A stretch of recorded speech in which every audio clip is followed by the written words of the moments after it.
Hello and welcome back to the channel. I'm your host, Ken Lavigne, singer and vocal coach, and today we are looking at Dan VASC again.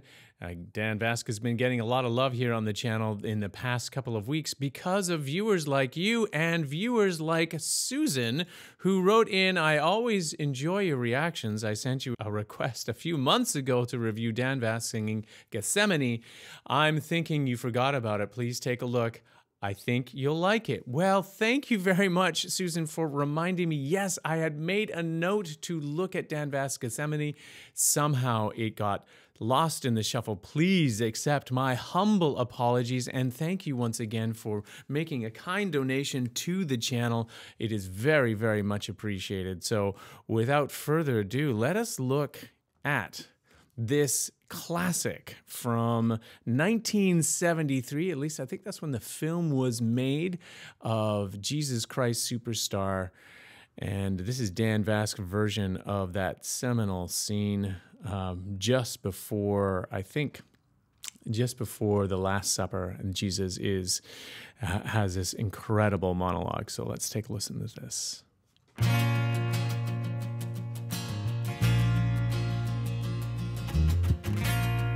I only want to say, if there is a way, take this cup away from me, for I don't want to taste its poison, feel it burn me. I have changed, I'm not as sure as when we started. Then I was inspired. It's so great to hear Dan VASC go down to the depths and really bring out that wonderful low resonant baritone that he has access to. Very, very nice. And also, too, you can notice that he's really getting into the character. He's portraying everything, both embodying it physically and using the space that he has almost as if he were on the stage portraying this character, but also his voice. You can hear how he's, again, ringing out each of those little moments and infusing them with as much drama as he can. Very, very well done. Now I'm sad and tired.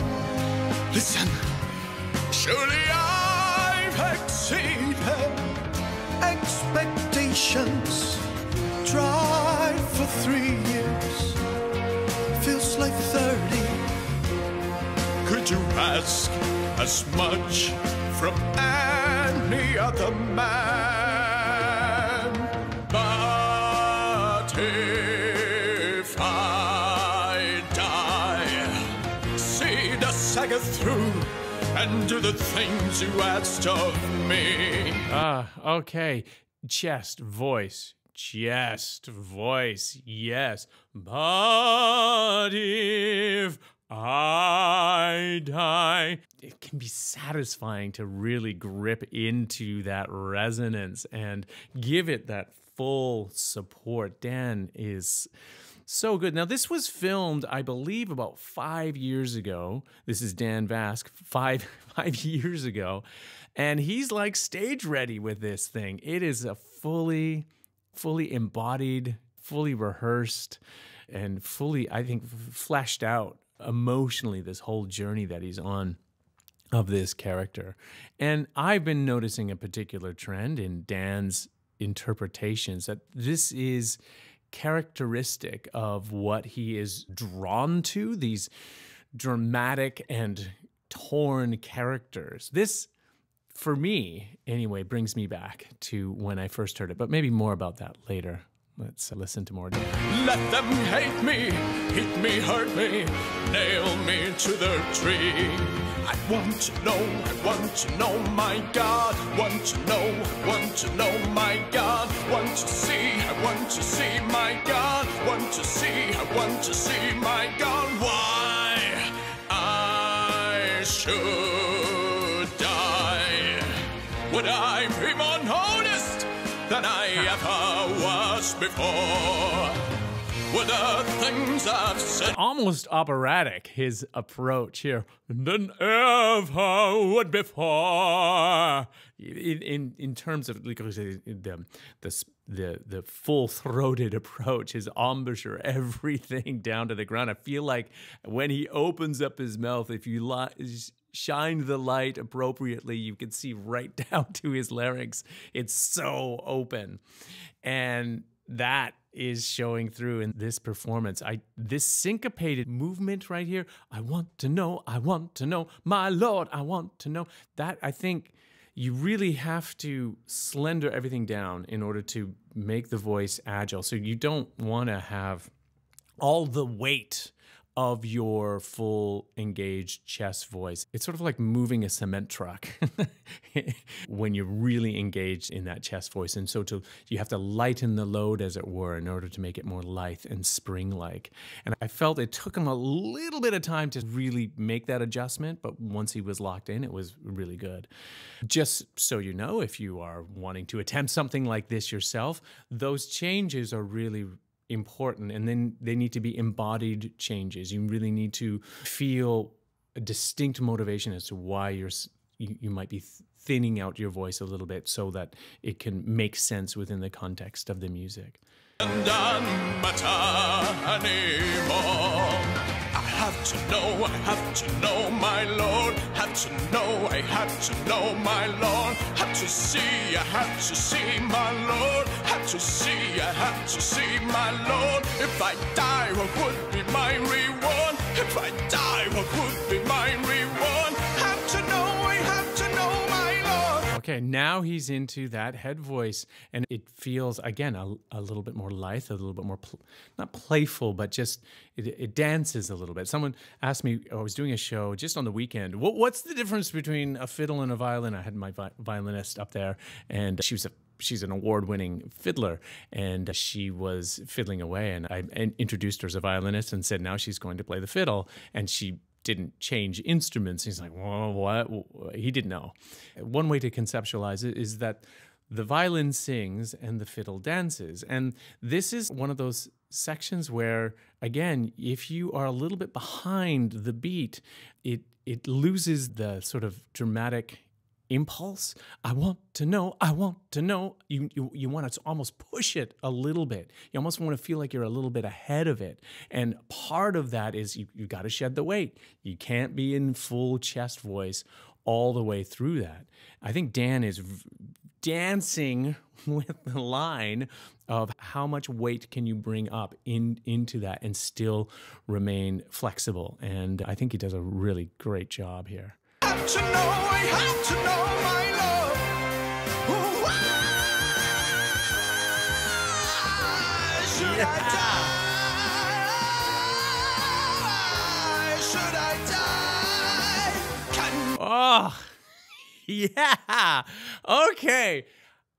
This is what I was talking about earlier. The first time I heard this, I was maybe first or second year university student. I went to a music school and I was studying classical singing, and so I kind of got bit by that sort of operatic Pavarotti bug, and someone said, we should watch this, it'd be fun, you know, and I'm like, okay. So I was into musical theater and thought this might be fun, and then, you know, that first scene where the bus is traveling into the desert, and all of these hippies pour out with their bell-bottom jeans. I'm like, oh, this is gonna be so cheesy. And then as the movie progresses, the music, you just sort of get into the vibe of how everything is going. You get pulled into it. I had that curious disease that many music students suffer from. Maybe it's like just a music school sort of thing. It's like, I'm studying the pure art and I'm going to become a classical artist. And of course, everything else is just well, they can sing, but they can't really sing. That sort of snootiness that kind of infects you because I don't know, you think that makes you a better singer or something like that. And I was no different, I have to admit, and I'm ashamed to admit it now. But when I saw this and I saw Ted Neely belt out that high note, which I think is like a high D or something crazy. I was just like, oh, I don't know my voice at all, because my voice can't do that. And I know he's singing. He's really singing. I can't do that. And I was like, oh man, it's a much bigger world than I thought it was. And I need to readjust my expectations and who I am, and sent me down a much more humble pathway and realize I don't know anything. I really don't. And I think you really need to be that way as a student, and just try and absorb as much diversity as you can. Anyway, that was my big rant. Sorry about that. Dan, back to you. Show me now that I won't be killed in vain. Show me just a little of your omnipresent brain. Show me there's a reason for you wanting me to die. You're far too keen of women how, but not too hard on why. Oh, okay. Yeah, he's really getting into it. A lot of the articulation that was so perfect and pristine. Let's just listen to how he gets so into it and adds a lot of that grit and gravel to his voice. To die, you're far too keen of women how, but not too hard on why. All right, I will die. Just watch me die. See how I die. See how I die.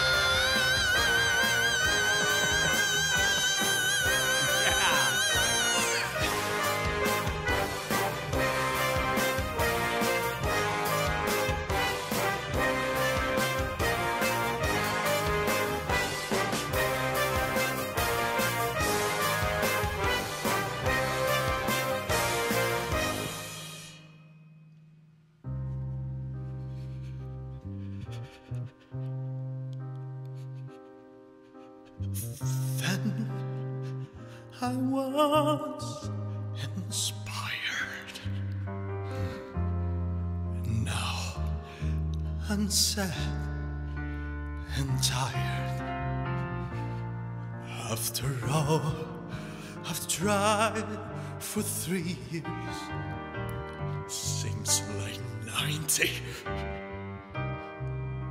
Why then I'm scared to finish what I've started. Was you started? I didn't start it.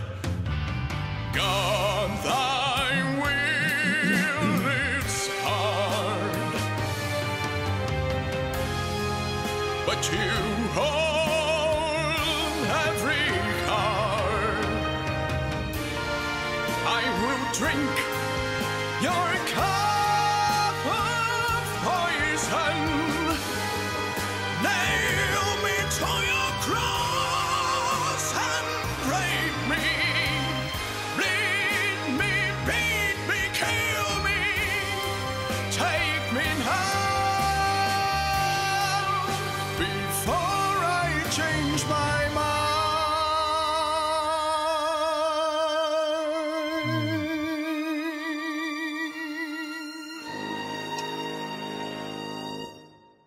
What? Oh, man. I want to see him play the entire role now. What a tour de force. And notice how Dan VASC fearlessly goes into those vocal dark corners of adding that grit and distortion, and then comes out the other end still sounding pristine. That's the art of it, being able to make it feel like you're screaming at the sky and then still have enough vocal finesse to be able to sing that last note. Let's see.